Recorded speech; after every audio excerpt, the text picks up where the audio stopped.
Media sosial adalah tempat di mana informasi pribadi seringkali dibagikan oleh masyarakat, baik secara sadar maupun tanpa sadar. Beberapa orang atau bahkan ahli beranggapan bahwa kebiasaan ini punya risiko tersendiri terhadap keamanan informasi digital yang dimiliki oleh seseorang. Scamming, carding, phishing adalah beberapa istilah kejahatan yang seringkali memanfaatkan kelalaian masyarakat dalam menjaga informasi pribadinya. Untuk mengetahui sejauh mana risiko tersebut, kami mengundang Widi, seorang mahasiswa sekaligus website developer yang dulunya pernah menjadi hacker dan menjadikan individu sebagai target utamanya. Lewat obrolan dengan Widi, kami ingin tahu bagaimana perilaku masyarakat dalam mempengaruhi keamanan informasi digital mereka.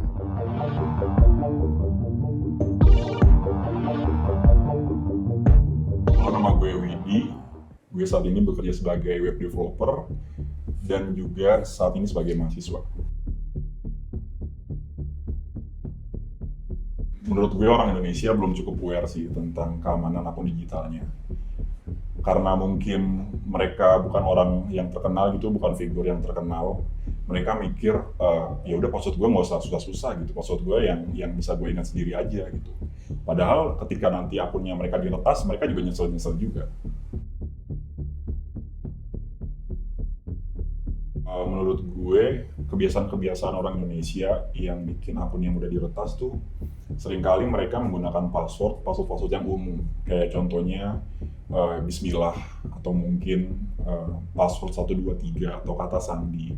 Atau enggak password yang berhubungan sama kehidupannya dia gitu. Misalnya tanggal lahir, angka kesukaannya dia, atau mungkin tanggal jadiannya, tanggal nikahnya, dan lain-lain. Itu sih yang bikin orang Indonesia cukup mudah diretas.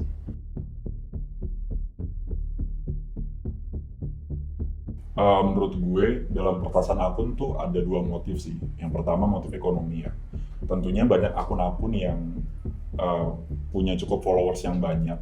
Yang akun-akun itu tuh bisa dijual lagi gitu ke orang lain.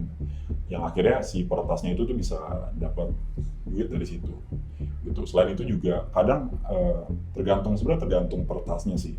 Kadang ada peretas yang emang dia punya dendam atau mungkin punya masalah sama salah satu individu, dia bakal nge-target si individu itu untuk diretas gitu. Selain motif ekonomi, ngejual akun-akun yang followersnya tinggi, hacker-hacker juga seringkali dia melakukan peretasan yang bisa disebutnya namanya carding. Nah, carding itu tuh ngeretas kartu kredit, akun PayPal, atau segala macam yang berhubungan sama keuangan.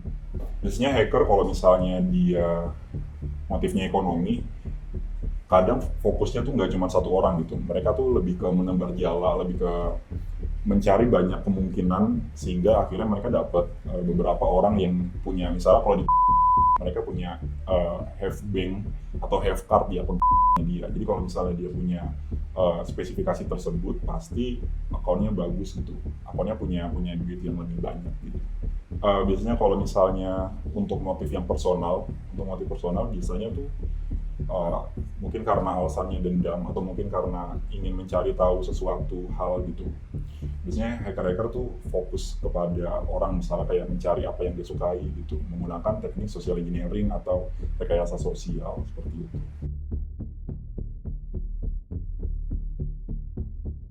Jadi ada 3 metode sebenarnya secara umum untuk hacking itu. Ada 3 metode. Ada metode yang social engineering itu dia berfokus kepada peretasan manusianya, peretasan si manusia ini punya celah sosial di mana gitu. Misalnya kayak dia mudah nge-share privasi mereka, dia mudah untuk didapatkan informasinya. Nah, dari situ tuh si hacker akhirnya mencoba semacam meramu password dari hal-hal yang dia sukai gitu. Terus ada juga metode hacking yang dia menggunakan phishing yang secara umum yang sekarang banyak banget dipakai oleh para peretas. Mereka seperti membuat scam page gitu, semacam halaman palsu, persis seperti misalnya di Instagram, misalnya kayak ada login Instagram, dia bikin persis seperti login Instagram tersebut, seperti itu. Dan itu juga berlaku sama carding.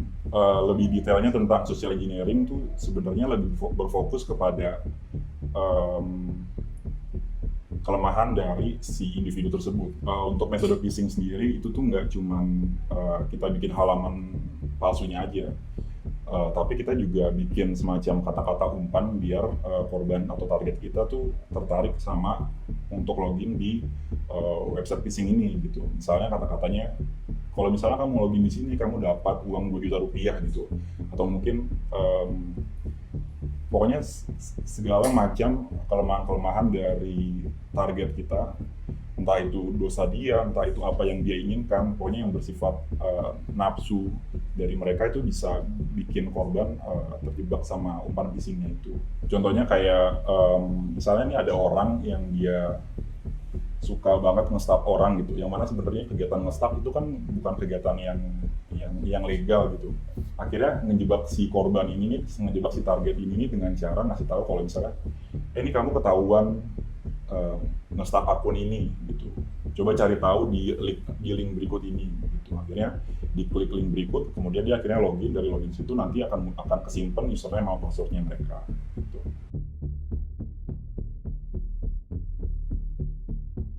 Dari SMP gue udah suka banget nge-hack. Dulu kan rame zaman Twitter ya. Gue sering banget nge-hack Twitter dari metode phishing. Gue sebar di grup-grup, biasanya grup-grup anak-anak muda gitu. Gue sebar phishing, kemudian untuk akun-akun yang punya followersnya banyak itu gue jual jadi pulsa kayak gitu-gitu. Nah, itu pas lagi SMP. Terus pas SMA gue mulai nge-hack kartu kredit. Jadi terkadang tuh banyak website yang mereka punya celah keamanan yang rendah gitu. Nah, dari website yang punya celah keamanan yang rendah ini nih, kita bisa ngambil database mereka. Nah, dari database-nya itu tuh ada email dan password. Nah, secara pengalaman gue, 8 dari 10 orang itu punya password yang sama di semua account. Nah, di database itu tuh ada semacam account gitu, biasanya email dan passwordnya mereka. Nah, email dan passwordnya ini nih bisa digunakan di platform yang lain, karena berdasarkan pengalaman gue nge-hack, itu rata-rata 8 dari 10 orang itu punya password yang sama di semua account.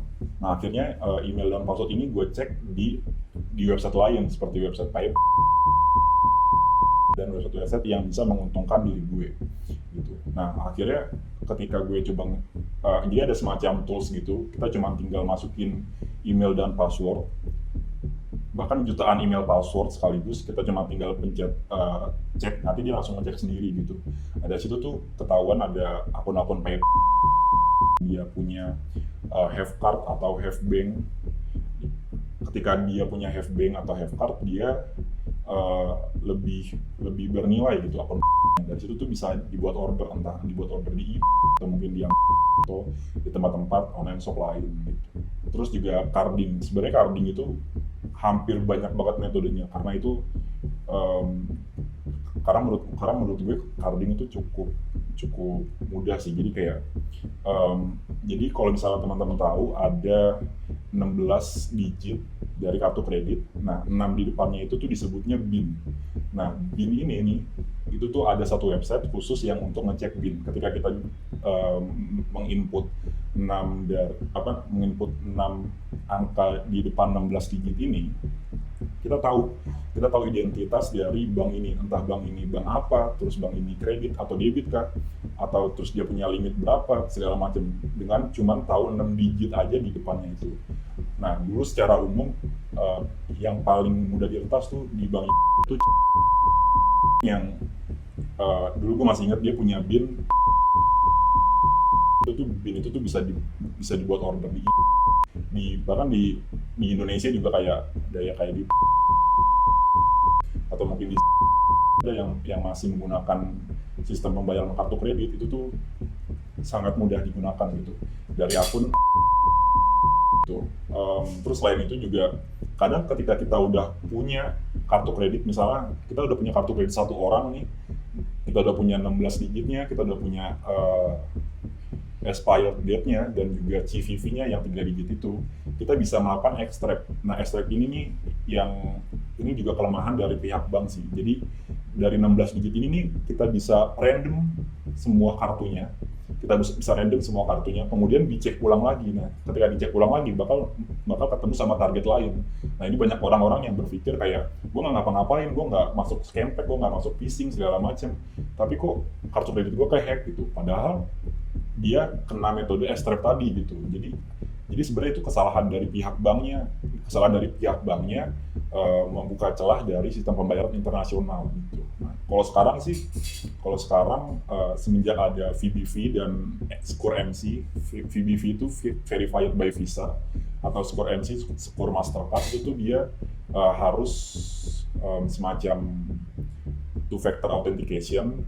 Jadi ketika ada seseorang menggunakan kartu kreditnya, orang ini harus menginput semacam kayak kode OTP atau mungkin kode 2FA dari Google Authenticator atau semacam itu sih. Gitu.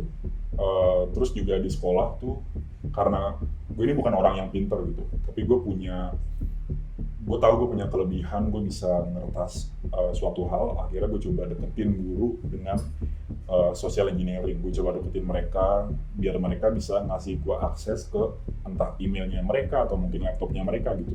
Dan gue berhasil bisa dibilang ngeretas 3 guru sih. Jadi gue tuh dapat semua soal mereka, UTS, UAS, bahkan ulangan harian, bahkan daftar nilai mereka juga itu karena gue dapat akses ke mereka gitu.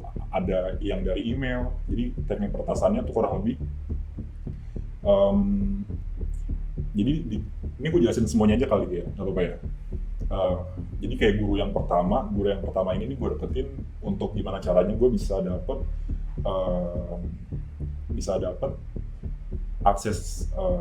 akses dari guru ini untuk ngerjain soal, karena gue tahu guru ini kudet, gue tahu guru ini cukup tua, nggak bisa main laptop, sedangkan sekarang zamannya digital, butuh peralihan ke laptop. Jadinya guru ini akhirnya mencoba minta tolong gue untuk ngerjain semua soal mereka, soal US, soal UAS, soal UTS segala macem, dan juga ngasih kepercayaan gue buat nginput semua nilai anak-anak gitu. Nah, itu untuk guru yang pertama, tuh untuk guru yang tua. Terus ada guru yang dia tuh gaptek teknologi, cuman dia staf pendidikan yang mana dia butuh untuk pakai teknologi terus, mau pakai laptop terus. Nah, karena hampir bahkan sekolahan tahu kalau gue sering main laptop, akhirnya orang tahu kalau gue bisa dipercaya untuk betulin laptop guru ini, akhirnya gue pakai laptop guru ini. Ketika gue pakai laptop guru ini, yang mana juga Windows-nya ini nggak di password, gue berhasil ngambil semua save password-nya dia, entah dari akun email Yahoo, Gmail, bahkan akun Facebook-nya dia. Kan kalau di Chrome tuh ada save password ya. Nah, di save password itu tuh gue bisa dapet semua akun-akunnya dia gitu. Nah, dari situ tuh gue bisa dapat soal US, gue dapat semua akses dokumen-dokumen yang dia kirim dari akun Yahoo ke akun Gmail, atau mungkin semua aktivitas chat dia di Facebook gitu. Jadi gue tahu semua gitu. Biasanya untuk yang motif ekonomi, entah itu carding atau mungkin jual akun Twitter dulu pas SMP, itu ketika gue dapet duitnya, kebanyakan biasanya buat main warnet atau enggak buat ditabung. Cuman pada faktanya duit haram kayak gitu tuh nggak awet gitu. Jadi maupun ditabung atau disimpan itu tuh tetap aja bakal hilang gitu. Bahkan fun fact-nya, semua flash disk, mungkin bisa dibilang belasan flash disk yang gue order itu tuh rusak semua atau mungkin hilang gitu. Mungkin ketinggalan di warnet. Pokoknya masalah-masalah lain. Biasanya kalau carding itu metodenya kita nggak beli barang untuk sendiri pada umumnya. Biasanya kita cari penadah. Kayak misalnya ada orang yang pengen beli barang di, atau mungkin kalau website Jepang ada namanya kasusnya kayak ada teman gue beli Gundam itu seharga 12 juta. Itu gue yang orderin. Nah, gue dapat sekitar 40% dari 12 juta itu gitu. Atau mungkin gue juga pernah order dulu zaman-zamannya PS4, cuman itu ada accident. Jadi akhirnya setelah gue order, akun gue dihack lagi sama hacker lain gitu, hacker di Jerman. Jadi akhirnya PS4 itu tuh di forward ke Jerman gitu. Jadi gue nggak dapet akhirnya.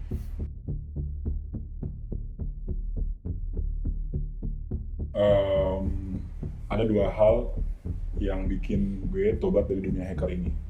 Yang pertama, dulu pas lagi SMA gue pernah order pizza itu sebanyak 1 juta, itu berkali-kali 200.000, 300.000, dan seterusnya. Bahkan itu di jam pelajaran.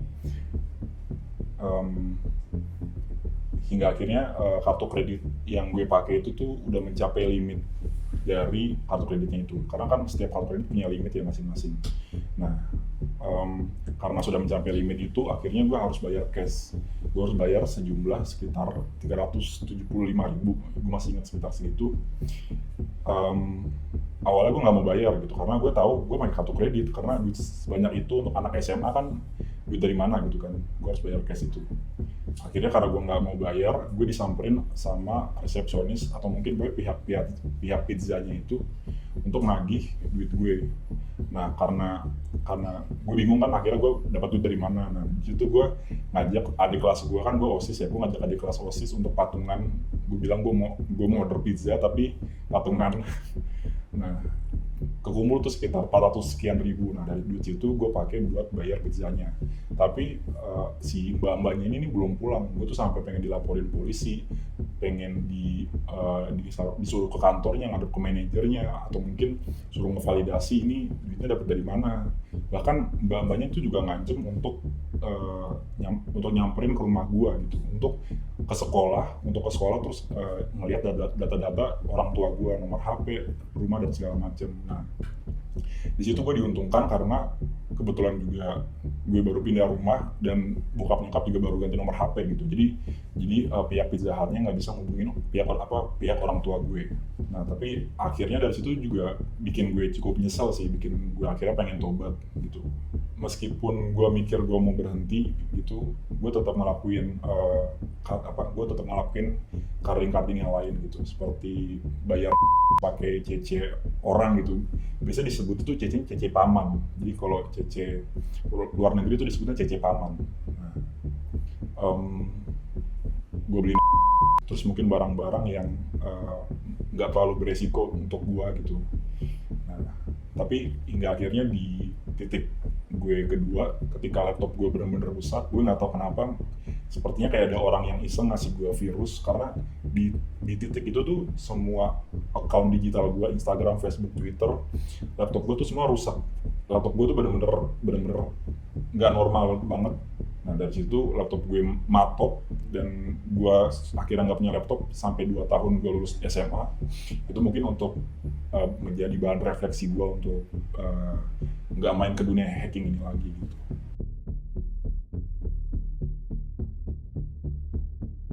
Sebenarnya secara umum orang-orang Indonesia itu suka banget bikin password sesuai sama hal-hal yang berhubungan sama diri dia sendiri gitu. Misalnya tanggal lahir, angka yang dia sukain, atau mungkin nama bayinya dia. Jadi secara umum tuh polanya tuh kata-kata huruf, entah mungkin 8 sampai 10, kemudian angka, misalnya kayak 29 Juni 2906 gitu. Kayak gitu. Nah, akhirnya kebiasaan-kebiasaan itu tuh bikin orang mudah diretas, karena kan orang sangat sering update kapan dia ulang tahun gitu, atau mungkin kapan hari spesial dia, atau mungkin angka kesukaannya dia suka diketik di tempat-tempat lain. Itu tuh menjadi hal yang bikin peretas tuh mudah ngehack akun digital mereka gitu. Terus selain itu juga biasanya tuh orang-orang gampang banget kena promosi, entah promosi apapun gitu. Jadi pakai metode yang phishing tadi, jadi orang-orang sangat mudah terkena promosi dari link-link yang asing, yang padahal nggak tahu di situ tuh ada semacam promosi. Kalau kamu klik link ini kamu dapat 2 juta rupiah atau lain-lainnya. Akhirnya orang tersebut ngeklik link itu dan dia akhirnya memasukkan username passwordnya gitu. Terus juga sebenarnya dalam peretasan itu nggak sepenuhnya kita harus mendapatkan akses password dari orang tersebut gitu. Jadi sebenarnya Instagram, Facebook, Twitter mereka punya sistem yang namanya API atau semacam jembatan antara developer programmer sama Instagramnya atau sama platform digitalnya.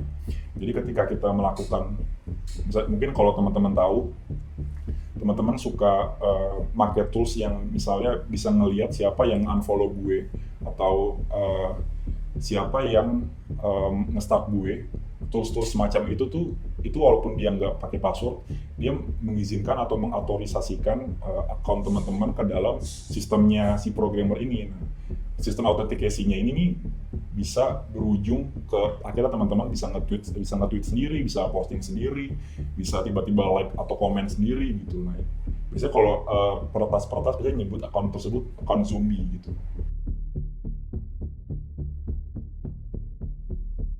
Untuk akun-akun temen yang misalnya kena hack, itu tuh cara menselamatkannya mungkin sesegera mungkin melakukan forget password kepada akun digital teman-teman, karena jangan sampai si hacker ketika dia udah berhasil mengubah passwordnya, dia juga berhasil mengubah email yang tertaut dari akun tersebut gitu.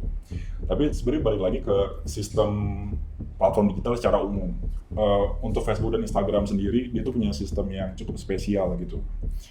Jadi kita bisa melakukan forget password dengan email yang pertama kali kita daftar gitu. Jadi itu benar-benar spesial banget. Kan pasti kan pertama kali kita daftar kan pasti pakai email yang beneran dan itu email kita pribadi gitu. Nah, akhirnya si Facebook dan Instagram pakai sistem itu. Jadi kalau misalnya akun teman-teman Instagram atau Facebook kena retas gitu, ada semacam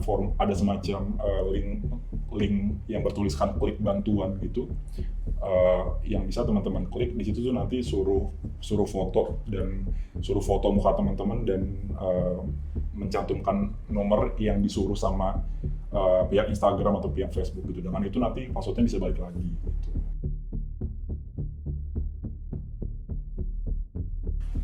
Harapan gue untuk teman-teman dalam penggunaan platform digital, baiknya lebih bijaksana dalam memposting segala hal di sosial media gitu, karena hal-hal tersebut bisa dimanfaatkan oleh pihak peretas gitu. Kemudian juga jangan lupa untuk menautkan email yang aktif, yang benar-benar aktif di akun platform digital teman-teman, karena itulah mungkin salah satu penolong utama agar akun teman-teman bisa diselamatkan gitu ketika dihack. Terus juga yang terakhir, jangan gunakan password yang berhubungan sama diri teman-teman, mungkin hobi kah, atau mungkin tanggal lahir, mungkin pasangan dan lain-lain, karena itu sangat mudah untuk diretasi yang seperti itu. Terus juga untuk keamanan akun bank teman-teman, disarankan untuk jangan mudah tergiur sama promosi atau link-link yang asing gitu, atau mungkin online shop yang tidak terpercaya gitu ketika teman-teman harus ngasih kartu kredit ke online shop tersebut gitu. Jadi benar-benar untuk lebih dicermati sama setiap tindakan yang teman-teman lakuin. Jangan share hal-hal yang sangat berhubungan sama mungkin kata sandi bank digital juga, atau mungkin PIN bank digital, itu juga cukup riskan gitu. Karena sekarang tuh juga banyak website yang dia menautkan sistem pembayaran bank digital yang harus memasukkan PIN. Penjelasan singkat dari Widi setidaknya memberikan kita sedikit gambaran bagaimana perilaku-perilaku sederhana seringkali dapat menjadi petunjuk bagi hacker atau scammer untuk membobol informasi rahasia kita. Bagi Widi, nafsu jadi salah satu poin vital yang dimanfaatkan oleh scammer dan hacker untuk membobol informasi pribadi masyarakat, khususnya nafsu mereka untuk membagikan segala aktivitas pribadinya dan nafsu mereka untuk mendapatkan segala promosi yang tidak masuk akal.